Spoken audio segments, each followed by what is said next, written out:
आखिर क्यों एक अमीर बाप ने करवाई अपनी बेटी की शादी एक कंगाल लड़के से, और फिर उस लड़की को अपने फटीचर पति से न्यू ईयर का ऐसा तोहफा मिला जिससे उसकी आंखें फटी की फटी रह गई और अपने पति की सच्चाई जानकर उसके होश उड़ गए।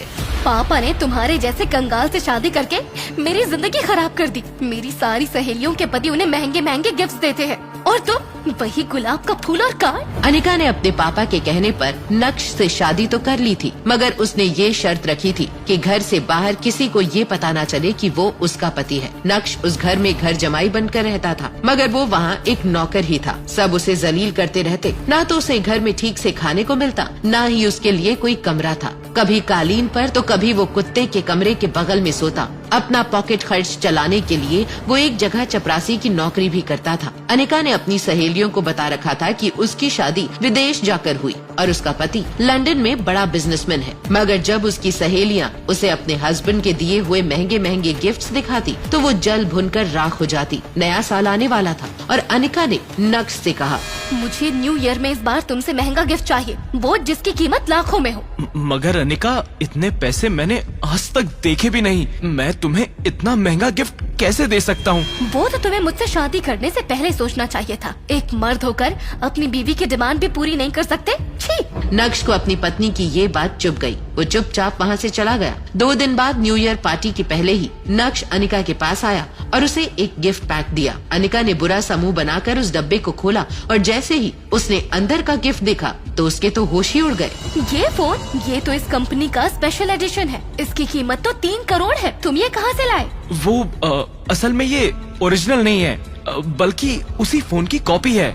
अनिका ने बुरा सा मुंह बनाकर उस फोन को अपने कमरे में रख दिया, पर अनिका को नक्श पर थोड़ा शक हुआ क्योंकि वो फोन बिल्कुल असली लग रहा था। तो वो अगले दिन उस कंपनी के शोरूम में गई। वहाँ सेल्स गर्ल ने शनाया को देखते ही कहा, मैडम, आप मिस्टर भानुशाली के दोस्त हैं? मिस्टर भानुशाली? वो भानुशाली इंडस्ट्रीज के मालिक। उन्हें तो आज तक किसी ने देखा तक नहीं है। बड़े बड़े लोग उनसे बात तक नहीं कर सकते। मैं नहीं जानती उन्हें। मगर तुमने ऐसा क्यों पूछा? मैडम, जो आपके हाथ में ये फोन है, ये स्पेशल एडिशन फोन है। ऐसी कटिंग, ये डिजाइन, ये लोगो, ऐसा नकली बनाना इम्पॉसिबल है। इंडिया में ये कल ही दूसरा पीस बिका है जो मिस्टर रायजादा ने खरीदा है। तो फिर आपके पास ये फोन कहाँ से आया? क्या नक्श ही है मिस्टर भानुशाली या नक्श ने चुराया है ये फोन? कहाँ से आया ये करोड़ों का फोन बेरोजगार नक्श के पास? क्या है नक्श की असलियत? अगर वो इतना अमीर है तो क्यों रहता है अपने ससुराल में घर जमाई बनकर? ये सब कुछ अब अनिका के दिमाग में चल रहा था, पर उसे विश्वास था कि कुछ न कुछ जुगाड़ करके नक्श ये फोन उसके लिए लाया होगा। कुछ दिन बाद अनिका उस फोन को भूल गई। नक्श सुबह सुबह बाहर घूमने के लिए निकल चुका था और दूसरी तरफ घर पर अनिका और चित्रा इस बात को लेकर हैरान थे कि नक्श उन्हें बिना बताए अचानक कहाँ गायब हो गया। तभी अनिका ने चित्रा से कहा, मम्मी, नक्श कहाँ है? क्या आपको कुछ बता कर गया है? मैंने खबर न, मुझे लगता है कि उसे लाइन पर लाना ही पड़ेगा। अपनी माँ की बात सुनकर अनिका गुस्से से लाल पीली हो उठी और तुरंत ही लैपटॉप बंद करते हुए बोली, ये आदमी हमेशा काम के समय गायब हो जाता है। मैंने 1 हफ्ते पहले उसे रमणीक भाई की शॉप से वो सेट लाने को कहा था और वो भुलक्कड़ भूल गया। आज मैं सोच रही थी कि उसे अपने साथ ऑफिस लेकर जाऊं, लेकिन ये महाशय तो घर पर है ही नहीं। अबे क्या है ये? क्या मेरी ही किस्मत में ये होना लिखा है? आपने मेरी शादी उस लड़के से क्यों कराई? सो बात करे छे, मेरी कोई गलती नहीं है। तेरी शादी उस नालायक आदमी से मैंने नहीं, तेरे बापू ने करवाई थी। मेरी कोई गलती नहीं है इसमें। अभी चित्रा और अनिका नक्श को बुरा भला कह ही रहे थे कि तभी नक्श वहाँ आ गया, पर उसने उन दोनों को नजरअंदाज करके अंदर जाना ठीक समझा। तभी चित्रा ने नक्श पर तंज कसते हुए कहा, ये लो आ गए साहबजादे नैन मटक्का करके। और हाँ, यहाँ तुम्हारी कामचोरी के बारे में बात चल रही है, समझे? अनिका को ऑफिस के लिए देरी हो रही थी, इसलिए उसने चिढ़ते हुए चित्रा से कहा, मम्मी प्लीज नॉट नाउ, अभी मुझे ऑफिस के लिए देर हो रही है। वहाँ विहान मेरा इंतजार कर रहा होगा। विहान का नाम सुनते ही नक्श के चेहरे का रंग फीका पड़ गया। अनिका ने नक्श के चेहरे के उड़े हुए रंग को पूरी तरह इग्नोर करते हुए उससे कहा, देखो, काम चोरी में तुम सबसे आगे निकल गए हो। मैं आज तुम्हें एक आखिरी मौका दे रही हूँ। तुम मेरे साथ ऑफिस चलो और वहाँ से लौटते समय रमणीक भाई की शॉप से मेरा सेट उठा लेना। तुम्हारे कारण मैं पहले ही बहुत लेट हो चुकी हूँ। नक्श चित्रा से तो कभी कभार बहस कर लिया करता था, लेकिन वो अपनी वाइफ अनिका से कभी भी जुबान नहीं लड़ाता था। अनिका और नक्श कुछ ही देर में अनिका के ऑफिस पहुंच गए। कार से उतरते हुए अनिका ने देखा कि उसके पास बहुत सारी फाइल्स हैं। अगर वो ऑफिस से किसी को बुलाएगी तो इसमें और भी ज्यादा टाइम वेस्ट होगा, इसीलिए उसने नक्श की तरफ देखा और उसे अंदर आने के लिए कहा। ये सब लेकर अंदर चलो। अनिका आगे आगे चल रही थी और नक्श उसके असिस्टेंट की तरह हाथ में अनिका का बैग और सामान लिए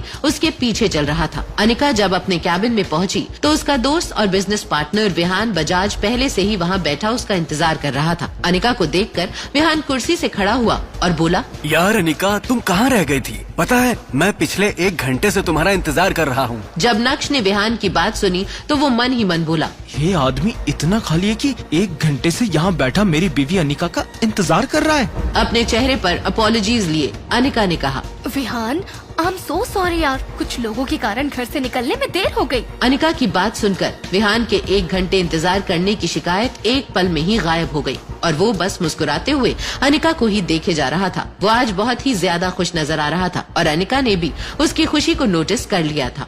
विहान, तुम इतना मुस्कुरा क्यों रहे हो? तुम्हारी कोई लॉटरी लग गई है क्या? हाँ, ऐसा है कुछ समझ लो। तुम्हारा आना किसी लॉटरी से कम है क्या? ये देखो अनिका, तुम्हारे लिए डायमंड का रेयर नेकलेस, तुम्हारे लिए। डायमंड नेकलेस देखकर अनिका सरप्राइज होते हुए विहान से बोली, ये तुम मेरे लिए लाए हो विहान? ये बहुत सुंदर है। Thank you for your gift. ऐसा सुनकर विहान वहाँ से चला गया और विहान के जाते ही नक्श ने अनिका से कहा, अनिका, मैंने आज तक तुम्हें कोई सलाह नहीं दी, पर आज कह रहा हूँ, ये आदमी तुम्हें इम्प्रेस करने के लिए सस्ते हीरे का हार लाया है। ऐसे आदमी से तो तुम्हें बात भी नहीं करनी चाहिए। मैं तुमसे वादा करता हूँ, एक दिन मैं तुम्हारे लिए असली रेयर डायमंड का हार लाऊंगा और उसके लिए मुझे जितनी भी मेहनत करनी पड़े मैं करूंगा। अपने दिल की बात अनिका के सामने रखने के बाद नक्श ने अनिका के जवाब का इंतजार भी नहीं किया और उसके कैबिन से बाहर निकल गया। 2.5 साल की शादी में पहली बार अनिका को ऐसा लगा कि नक्श उसके लिए लड़ रहा है। नक्श का ये रूप देखकर अनिका चौंक गई थी। आज पहली बार अनिका के मन में ये सवाल उठा, क्या नक्श को खुद से दूर रखकर मैंने कोई गलती तो नहीं की? लेकिन जब अनिका की नजर विहान पर पड़ी तो उसने खुद को टोकते हुए मन ही मन कहा, ये क्या सोच रही हूँ मैं? विहान मेरा बिजनेस पार्टनर है, मेन इन्वेस्टर है। नक्श की इस हरकत की वजह से अगर विहान मेरी कंपनी से बैंक आउट कर गया तो क्या होगा? नहीं, नक्श की वजह से मैं मेरी इतने साल की मेहनत को जाया नहीं जाने दे सकती। मुझे नक्श की नहीं, विहान की जरूरत है। ऐसा सोचकर अनिका को नक्श पर और गुस्सा आने लगा। अनिका का गुस्सा इस वक्त चरम पर था। आज पहली बार नक्श ने उसके साथ बदतमीजी की थी, इसलिए वो नक्श के पीछे पीछे कैबिन से बाहर आ गई। नक्श ने भी अनिका को अपने पीछे आते देख अपने कदमों को रोक लिया था। नक्श और अनिका की नजरें टकराईं तो अनिका सब कुछ भुलाकर गुस्सा हो गई और गुस्से से बोली, नक्श, ये क्या पागलपन है? तुम्हें किसने इसका हक दिया कि तुम मुझे अपनी बेटू की सलाह दो? तुम्हारी हिम्मत कैसे हुई? गलती कर दी तुम्हें यहाँ लाकर। चुपचाप अब यहाँ से निकल जाओ। नक्श ने अनिका की इस बात का भी कोई जवाब नहीं दिया। वो जानता था कि वो जितना बोलेगा उतना ही अनिका का गुस्सा बढ़ता जाएगा। उसे अनिका से जो कहना था वो उसे कह चुका था। अब बार बार उस बात पर बहस करने का कोई फायदा भी नहीं था। जैसे तैसे अनिका ने अपने गुस्से को दबाते हुए मामले को खत्म करने की कोशिश की, लेकिन उसे क्या पता था कि अभी तो मैटर की बस शुरुआत हुई है। पीछे से विहान भी गुस्से वाले अंदाज में बाहर निकल आया और अपनी कड़क आवाज में बोला, अबे ओए, रुक, जाता कहाँ है? तुझे सुनाई नहीं देता? मैं कब से तुझे आवाज दे रहा हूँ, बहरा है क्या? विहान नक्श के ठीक सामने था और गुस्से में उसकी आंखें लाल हो गई थी। नक्श ने उसकी बात का कोई जवाब नहीं दिया। अब विहान को बोलने का एक और मौका मिल गया। तूने मेरे ही सामने मेरे गिफ्ट का मजाक कैसे उड़ाया? अगर तू खुद को भी बेच देगा ना, तब भी उस हार को नहीं खरीद पाएगा। दूसरी बात, तुझे मेरी मार्केट वैल्यू पता होनी चाहिए। 0 डब्बा गोल, साले घर जमाई। नक्श अभी भी सबके सामने हंगामा करने के मूड में नहीं था, लेकिन जब कोई आपकी खामोशी का फायदा उठाने लगे तो बोलना जरूरी हो जाता है। नक्श ने अपनी उंगली उठाई और पीछे की ओर इशारा करते हुए बोलना शुरू किया। पहली बात, ये जो पीछे खड़ी है ना, ये मेरी बीवी है, तो अच्छा होगा कि तुम इससे दूर रहो। दूसरी बात, मेरी बीवी को तुम जैसे इंसान से हीरे का हार लेने की जरूरत नहीं है, मैं उसे ला कर दूंगा। इसीलिए अपना ढोंगी दिखावा बंद करो। और हाँ, तीसरी बात, अगर जेब में नोट ना हो तो चिल्लर बजाकर दिखावा नहीं करते। नक्श ने विहान को अपने स्वैग के दर्शन करवा दिए थे। इसी के साथ नक्श ने विहान को एक बाजू धकेला और ऑफिस से बाहर निकल गया। नक्श के वहाँ से जाने के बाद कुछ देर तक विहान वहीं खड़ा रहा। लेकिन इतनी बेइज्जती होने के बाद वहाँ रुकने का कोई सेंस नहीं था। इससे पहले कि अनिका विहान से कुछ कहती, विहान ने तुरंत ही लिफ्ट का बटन दबाया और लिफ्ट के अंदर चला गया। तमाशा खत्म होने के बाद अनिका भी ऑफिस के अंदर चली गई। अनिका गुस्से से आग बबूला हो रही थी। उसकी जलती आंखों के सामने सिर्फ नक्श का चेहरा घूम रहा था और वो जितना नक्श के बारे में सोच रही थी, उसका गुस्सा उतना ही बढ़ता जा रहा था। पिछले कुछ महीनों से अनिका की कंपनी के हालात ठीक नहीं थे। वो मुश्किल से उसे संभालने की कोशिश कर रही थी। क्या करे, उसे ये समझ नहीं आ रहा था। तभी उसे विहान मिला और जब उसकी दोस्ती विहान से हुई तब जाकर उसे पता चला कि वो एक बहुत बड़े परिवार से ताल्लुक रखता है। और बस यहाँ से अनिका ने विहान को अपने जाल में फंसाना शुरू किया और आज विहान न सिर्फ उसकी कंपनी का बिजनेस पार्टनर है बल्कि मेजर इन्वेस्टर भी है। और विहान की वजह से ही अनिका की कंपनी अभी चल रही है। इस कंपनी के सारे लॉसेस विहान ही बेयर करता है और अनिका को इसकी बहुत जरूरत भी है। अनिका का विहान से दोस्ती करना कोई आसान काम नहीं था। कितने पापड़ बेलने के बाद वो उसके करीब आ रही थी। सब ठीक चल रहा था, सब कुछ अनिका के प्लान के मुताबिक हो रहा था, लेकिन नक्श ने आकर आज सब कुछ बिगाड़ दिया। अब अनिका मन ही मन सोच रही थी, क्या जरूरत थी विहान को नक्श को ऐसा कुछ कहने की।